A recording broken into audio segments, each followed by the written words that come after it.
ഏതായാലും ഇത് കോൺഗ്രസും യു ഡി എഫും ഏറ്റെടുത്തു കഴിഞ്ഞു. ഇന്നലെ യു ഡി എഫിൻ്റെ നേതൃയോഗം ഉണ്ടായിരുന്നു. ഇന്നലെ യു ഡി എഫിലെ എം എൽ എമാരുടെ യോഗം ഉണ്ടായിരുന്നു. അത് ഏറ്റെടുത്തു. അതിൻ്റെ ഭാഗമായിട്ട് ഇന്ന് 5 മണിക്ക് രക്തസാക്ഷി മണ്ഡപത്തിൽ യു ഡി എഫിൻ്റെ മുഴുവൻ എം എൽ എമാരും ഇതിനെതിരായിട്ട് ഇന്ന് ധർണയിരിക്കുകയാണ്. ആത്മകമായിട്ടുള്ള നടപടികളെടുത്തു. കോടതിയുടെ ചില സ്റ്റേകളും കാര്യങ്ങളും ഉണ്ടായിരുന്നു. പക്ഷെ അതിനപ്പുറത്ത് അന്നത്തെ റവന്യൂ ഡിപ്പാർട്ട്മെൻറ്റ് എടുത്ത നടപടികളുടെ തുടക്കമാണ് ഇന്നിപ്പം വന്നിരിക്കുന്നത്. അത് തണ്ടപ്പേര് രജിസ്റ്റർ പരിശോധിക്കണമെന്ന് അന്ന് തന്നെ തീരുമാനമെടുത്ത് അതിൻ്റെ നടപടികൾ മുമ്പോട്ട് നീക്കിയിരുന്നു. അതിൻ്റെ പരിശോധന നടക്കുന്ന സമയത്താണ് ഇപ്പോൾ ഈ പുതിയ ബഹളങ്ങൾ ഉണ്ടായിരിക്കുന്നത്. നിയമപരമായ ചില തടസ്സങ്ങളുണ്ടായി.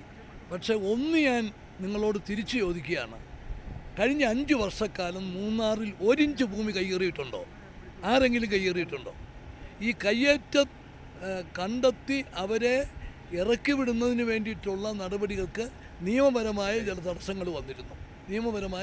വന്നു. എന്നാലും റവന്യൂ വകുപ്പ് മുമ്പോട്ട് നീങ്ങി.